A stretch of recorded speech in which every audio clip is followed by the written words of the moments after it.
Shalom, perkenalkan nama saya Kathleen. Malam ini saya hadir bersama putri saya Keisha. Saya memiliki 3 orang putra putri dan Keisha adalah putri kedua saya. Dan malam ini saya ingin cerita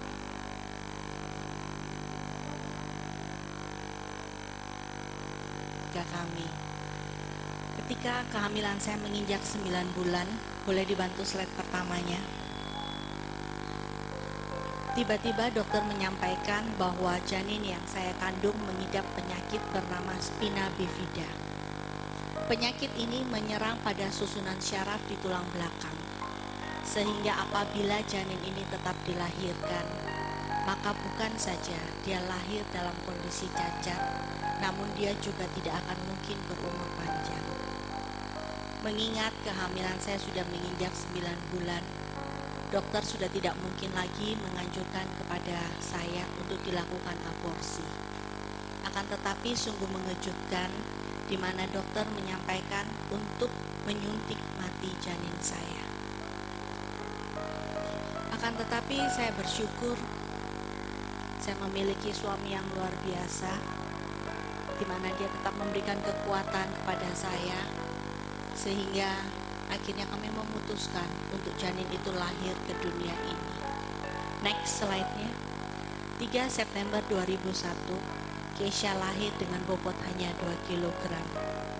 Di usianya yang baru 1 hari itu, belum saya peluk dia, belum saya tatap dia, dokter kembali menyampaikan bahwa Keisha pun terkena hidrosipalus. Sehingga di usianya yang baru 1 hari itu, dokter melakukan pembedahan kepada kepala Keisha dan menanamkan suatu alat di dalam kepalanya. Dan dokter menyampaikan jangan terlalu banyak berharap. Malam itu pun Keisha tidak akan mungkin sanggup melewatinya. Akan tetapi saya dan suami percaya, jika Tuhan sudah izinkan Keisha lahir ke dunia ini, maka Tuhan punya rencana atas hidupnya. Dan malam itu Keisha sanggup melewatinya. Akan tetapi sejak malam itu Keisha harus keluar masuk ruang operasi. Dan entah sudah berapa banyak sayatan pisau bedah dari ujung kepala hingga kaki Keisha. Next slide-nya. Hingga ketika Keisha berusia 8 tahun, next, entah mengapa tulang belakang Keisha menjadi amat sangat rapuh. Sehingga dokter menyampaikan bahwa 1 kali hentakan maka tulang belakang Keisha ini akan patah dan sudah pasti dia akan meninggal. Namun bukan karena patahnya tulang belakang itu, akan tetapi sakit yang tidak tertahankan yang akan membuat dia meninggal. Di saat yang bersamaan, suatu hal yang tidak pernah kami sangka-sangka, yaitu usaha suami saya mengalami kebangkrutan. Jangankan untuk membawa Keisha kembali menjalani operasi, untuk kami dapat bertahan hidup saja pada saat itu sudah amat sangat sulit sekali. Malam itu saya melihat seorang papa yang selama 8 tahun itu berjuang demi membiayai operasi dan operasi bagi anaknya. Namun pada saat itu dia tersungkur. Dia menangis. Dia peluk putrinya. Dan dia katakan, Keisha, maafin papa ya. Papa sudah gak sanggup lagi. Keisha bukan tidak tahu apabila dia tidak dioperasi pada saat itu, maka maut sedang menanti.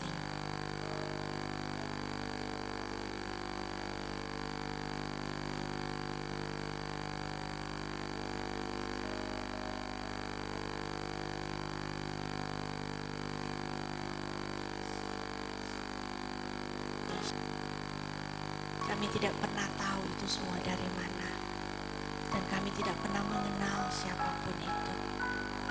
Namun melalui malaikat-malaikat yang Tuhan kirimkan, akhirnya Keisha dapat dibawa menuju ke Singapura karena teknologi kedokteran di Indonesia belum sanggup untuk menolong Keisha.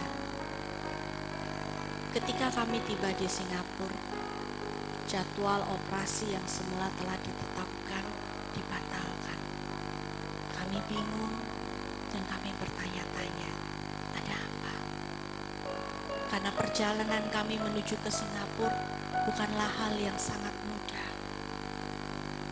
Di tengah kebingungan kami, dokter memanggil kami dan mereka menjelaskan, tahukah kalian apa yang akan Keisha hadapi? Kami akan mengoperasi Keisha selama lebih dari 20 jam. Next, di mana kami akan membuka seluruh bagian tubuhnya. Kami akan memotong tonjolan pada tulang belakang Keisha, di mana itu berisi cairan otak. Dan untuk mengurangi derasnya cairan otak dari tubuh Keisha, maka kami akan membuat Keisha dalam kondisi koma tanpa kami sendiri tahu kapan dia akan sadar kembali. Dan bukan hanya itu saja, next, kami akan menanamkan pen yang diikat dari tulang leher hingga tulang ekor Keisha. Dan perlu kalian ketahui, belum pernah ada yang berhasil hidup melewati operasi ini. Saat mendengar hal itu, jujur, saya dan suami gemetar. Kami menangis karena kami tidak tahu kami harus memilih jalan yang mana. Apakah kami akan membiarkan Keisha meninggal di atas meja operasi itu? Ataukah kami harus melihat dia pergi dengan rasa sakit yang begitu sangat? Akan tetapi, firman Tuhan tidak pernah salah bagi anak-anaknya.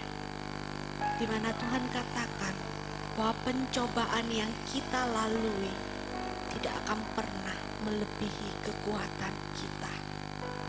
Dan Tuhan tidak pernah membiarkan kami sebagai papa mamanya untuk memilih jalan mana bagi Keisha. Karena tidak berselang lama kemudian dokter memanggil kami kembali. Next, di mana dokter menyampaikan bahwa sudah ada lebih dari 40 orang dokter dari seluruh dunia datang menuju ke Singapura untuk menolong Keisha. Ketika Keisha didorong menuju ke ruang operasi, seluruh tubuhnya gemetar. Dia merasa ketakutan yang begitu amat sangat. Keisha sadar, mungkin ketika aku melewati pintu ini, ada kemungkinan aku gak akan lagi bisa keluar untuk bertemu dengan papa mamaku.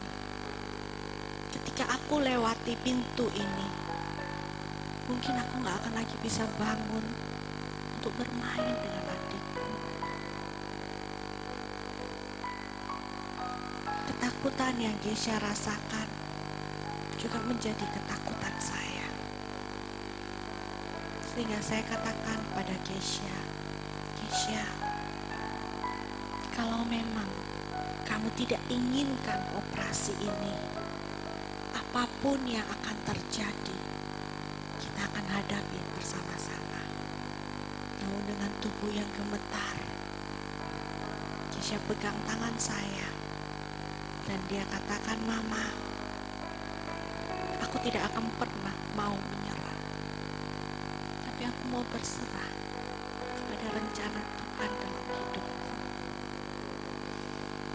Keisha akhirnya dioperasi selama 17 jam, lebih cepat dari rencana dokter. Next, karena paru-paru di sebelah kiri Keisha sudah mulai mengecil. Akan tetapi ketika Keisha didorong keluar dari ruang operasi itu, meskipun tubuhnya amat sangat lemah, namun puji Tuhan, Keisha tidak dalam kondisi koma. Next, akan tetapi karena luka yang begitu besar yang tertoreh di seluruh tubuh Keisha, seluruh jahitan ini mengalami infeksi. Next, di mana seluruh jahitan itu kemudian pecah, keluar darah, keluar nanah.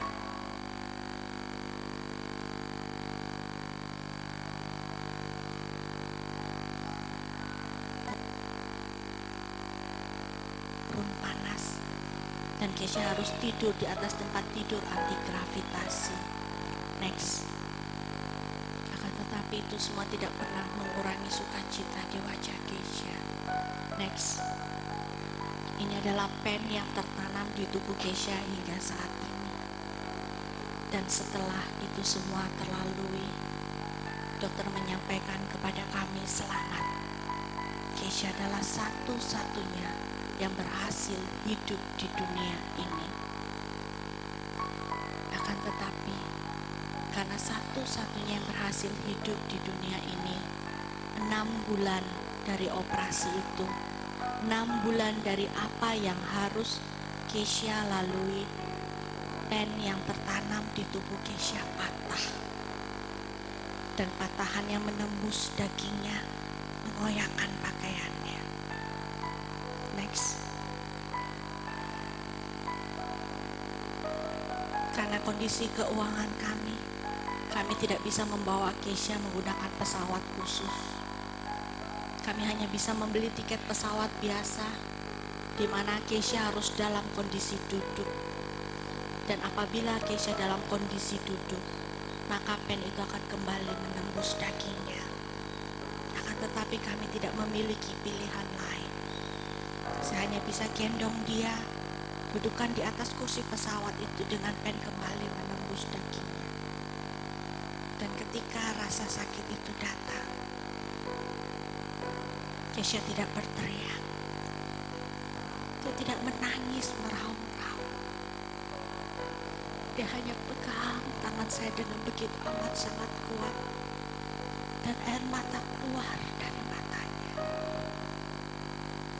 Dan setiap tetes air matanya itu menghancurkan hati saya. Karena saya tahu saat itu dia sedang kesakitan. Dan saya tidak dapat berbuat apa-apa selain saya peluk dia. Dan saya berteriak dalam hati saya, Tuhan, tolong selamatkan anakku. Hanya kata-kata itu yang terus terucap dari dalam hati saya. Dan perjalanan itu terasa begitu amat sangat lama harus kami lalui. Dan ketika kami tiba di Singapura, dokter menatap saya dan dokter berkata, Ibu, engkau adalah ibu yang tergila yang pernah kami kenal. Karena engkau membawa putrimu dalam kondisi pendarahan seperti ini. Namun saya katakan, dokter, sekecil apapun harapan bagi Kesha, saya akan berjuang untuk itu. Akan tetapi karena Kesha satu-satunya yang berhasil hidup, dokter juga tidak tahu harus berbuat apa. Dokter merasa iba apabila seumur hidup Kesha hanya berbaring di atas tempat tidur. Next. Kemudian dokter membuatkan sebuah jaket yang sangat tebal, panas dan sangat tidak nyaman, yang diikat dari tulang dada hingga pangkal paha Kesha. Jaket ini bukan menolong memecahkan masalah Kesha, akan tetapi memakai jaket itu, setidaknya Kesha dapat duduk, memakai kursi rodanya. Kesha meminta saya untuk keluar dari kamarnya. Dia menyusuri lorong-lorong di rumah sakit. Dia memasuki kamar demi kamar. Dia mendatangi pasien demi pasien. Dengan bahasa yang sangat sederhana, dia berkata kepada pasien-pasien itu, bolehkah aku berdoa buat kalian? Bolehkah aku bernyanyi buat kalian? Saat mendengar itu saya terpenyang. Bagaimana mungkin itu keluar dari mulut Kesha? Sedangkan pada saat itu dia sendiri butuh ditolong, dia butuh dikuatkan, dia butuh didoakan. namun dengan apa yang dia miliki, dia memberikan yang terbaik bagi pasien-pasien itu. Dan mujizat banyak terjadi, namun belum pada Keisha. Next, Keisha banyak berteman terutama terhadap pasien-pasien penderita kanker dan terutama kanker anak-anak. Karena proses kemoterapi membuat anak-anak ini kehilangan rambut. Karena proses radiasi membuat anak-anak ini kulitnya menjadi hitam.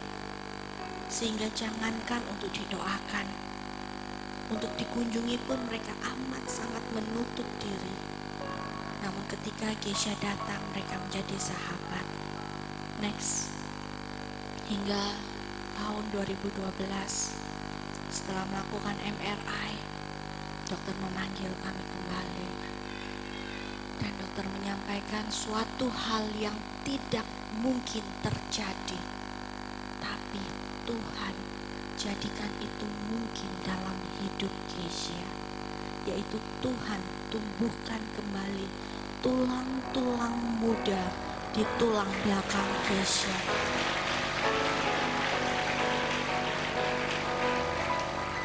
Sehingga kelak Keisha tidak perlu lagi memakai jaket yang tidak nyaman itu untuk menolong dia bisa duduk.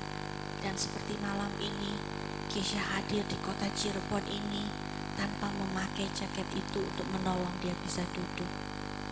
Akan tetapi pertengahan 2012, Keisha mengalami diare yang begitu amat sangat hebat.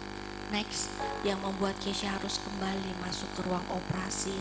Next, dan dimana sejak saat itu hingga tadi sebelum kami menuju ke tempat ini, dan entah sampai kapan, setiap hari Keisha harus menjalani proses cuci usus.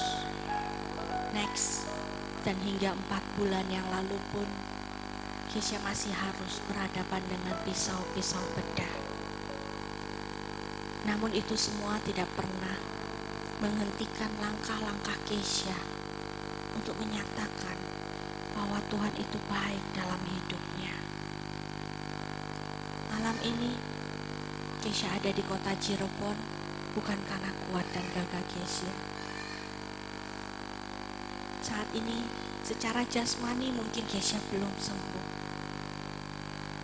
Akan tetapi kami percaya bahwa mujizat Tuhan selalu tetap ada. Karena dikatakan dalam Yeremia 29 ayat 11 bahwa rancangan-rancangan Tuhan adalah rancangan damai sejahtera, bukan rancangan kecelakaan. Jadi saat ini apabila Bapak, Ibu, dan Saudara memiliki begitu banyak masalah, mungkin saat ini Tuhan belum tolong kita. Mungkin saat ini Tuhan belum sembuhkan kita. Atau mungkin saat ini Tuhan belum pulihkan hidup kita.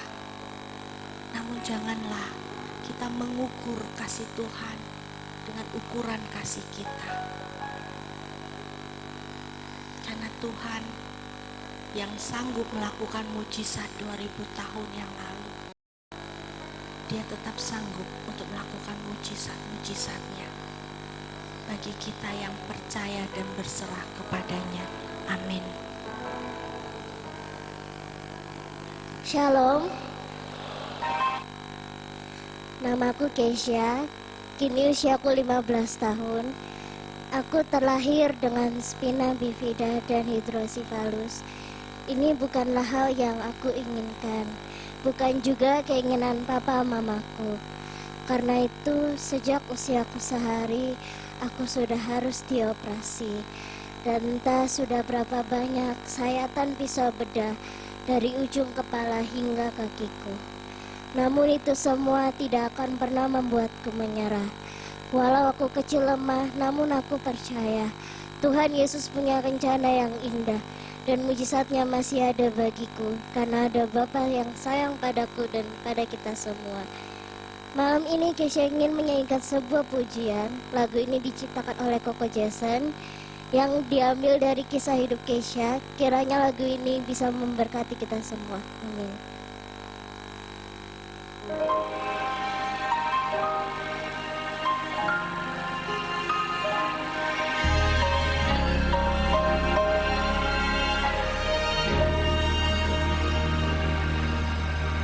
Bapa, Engkau baik, sungguh baik bagi hidupku. Bapa, Engkau manis, sungguh manis perbuatanmu.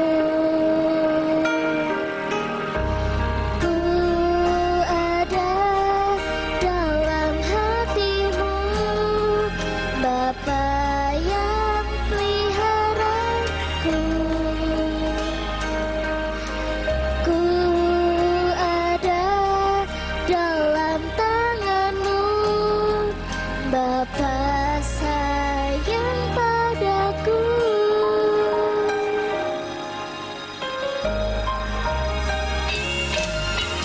Bapa, Engkau baik, sungguh baik bagi hidupku. Bapa, Engkau manis, sungguh manis perbuatanmu. Ku ada dalam hatimu, Bapa yang peliharaku.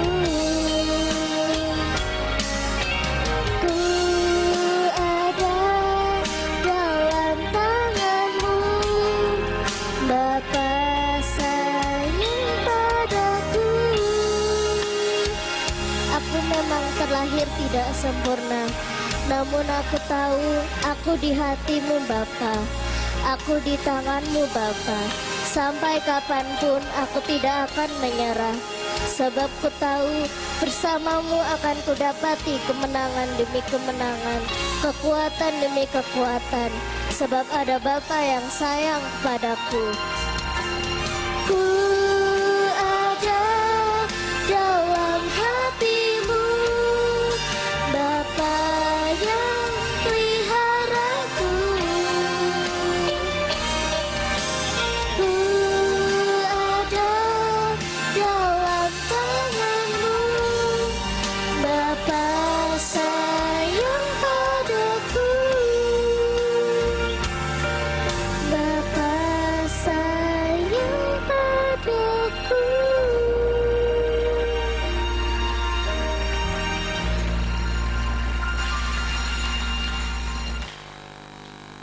Thank you, Kesha.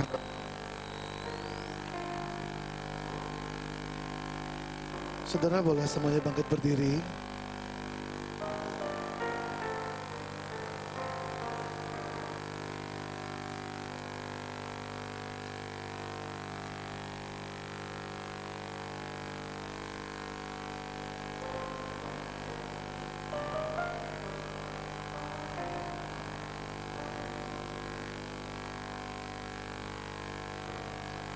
Banyak orang dalam hidup ini selalu berbicara bahwa mujizat itu harus dinyatakan dengan kesembuhan, dengan sebuah jawaban doa. Tapi kita bisa belajar dari seorang anak kecil, walaupun belum disembuhkan oleh Tuhan, dia tetap bersyukur kepada Tuhan. Saudara tahu, mujizat yang sejati, ketika engkau berkata untuk apapun yang terjadi, Tuhan itu tetap baik.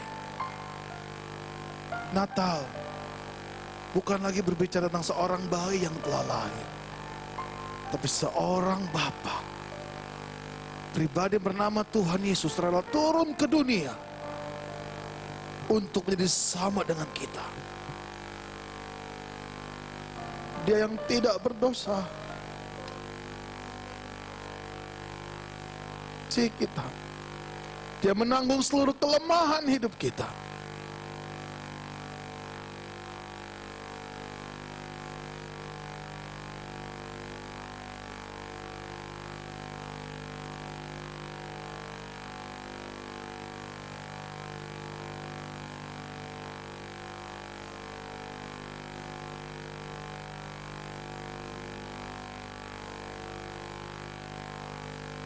hidupku. Bapa, Engkau manis, sungguh manis perbuatanmu. Kami percaya. Ku